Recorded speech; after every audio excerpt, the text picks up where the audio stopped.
Bayangkan, ribuan pemuda-pemudi dari seluruh pelosok pedesaan Bali datang ke kota Denpasar, bukan untuk liburan, tapi untuk menari demi menjaga warisan leluhur mereka. Di saat banyak dari kita lupa arti budaya dan alam, mereka justru datang membawa pesan penting.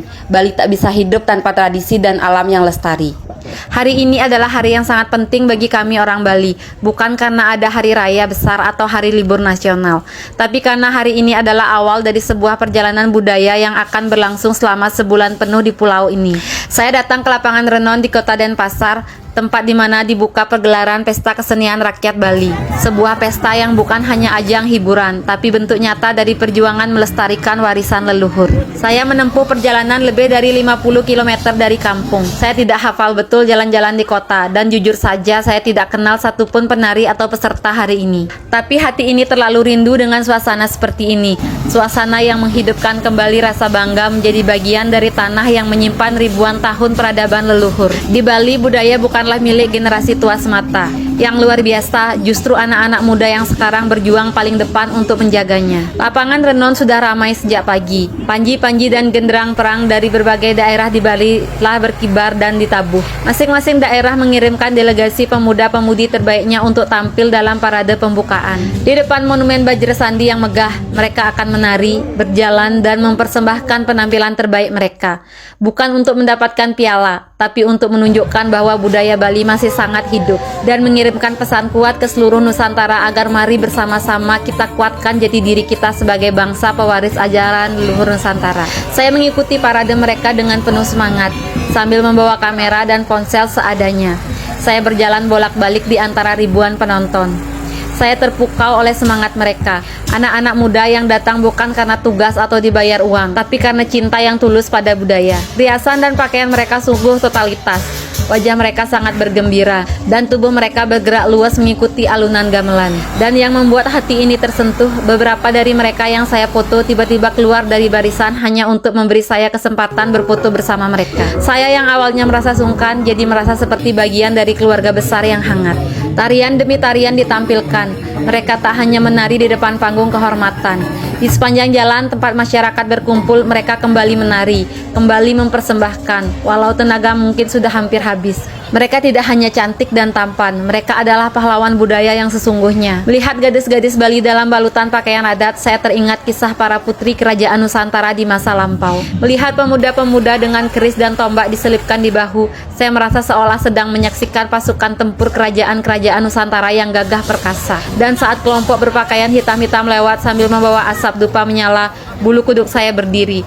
Saya membayangkan bagaimana leluhur kita dahulu menolak bala, meleburkan energi buruk dengan simbol api yang suci dan kekuatan pelebur Batara Siwa. Tidak hanya itu, saya melihat gadis-gadis Tionghoa yang turut menari dengan gemulai. Komunitas Muslim Bali juga tampil dengan tarian silat yang kuat dan lincah. Mereka bahkan menari berkali-kali tanpa terlihat lelah. Saya terharu, ini bukan sekedar pesta budaya. Ini adalah gambaran nyata betapa leluhur kita dahulu telah hidup dalam harmoni. Berbeda keyakinan, berbeda rupa, namun tetap satu dalam tanah air Nusantara. Dan yang membuat saya nyaris tak percaya, di antara para penari dan penabuh gamelan, saya melihat wajah-wajah asing, wajah Eropa, wajah Asia Timur, bahkan wajah Arab. Ternyata mereka adalah kelompok orang asing yang begitu cinta dengan budaya Bali. Mereka bukan hanya menonton budaya kita, tapi belajar, mencintai, dan bahkan ikut menjaga. Mereka rela mengeluarkan waktu, tenaga, dan tabungan mereka hanya untuk bisa tampil dan menjadi bagian dari pelestarian ini. Leluhur kita pasti tersenyum melihat ini semua. Puncak dari semuanya adalah saat saya melihat sepasang muda-mudi berdiri di atas panggung yang berbentuk bola dunia berputar. Saya tidak begitu tahu apa makna tariannya, tapi pesan yang saya tangkap sangat dalam. Seolah-olah mereka sedang mengingatkan kita bahwa dunia sedang berputar cepat. Dan di tengah dunia yang makin materialistik, jangan sampai kita lupa warisan terbesar dari leluhur kita bukan hanya tari dan upacara, tapi ajaran untuk menjaga alam. Karena saat ini di Bali dan di banyak tempat lain hasil panen makin sulit, harga makin rendah, para petani makin terjepit. Banyak yang tergoda menjual tanah warisan mereka karena rayuan para investor rakus. Tanah-tanah itu kemudian disulap menjadi hotel mewah dan bangunan tanpa makna budaya. Tapi tahukah kita bahwa itu semua membawa kerusakan? Kerusakan alam bukan hanya soal lingkungan. Di Bali, alam adalah bagian dari budaya.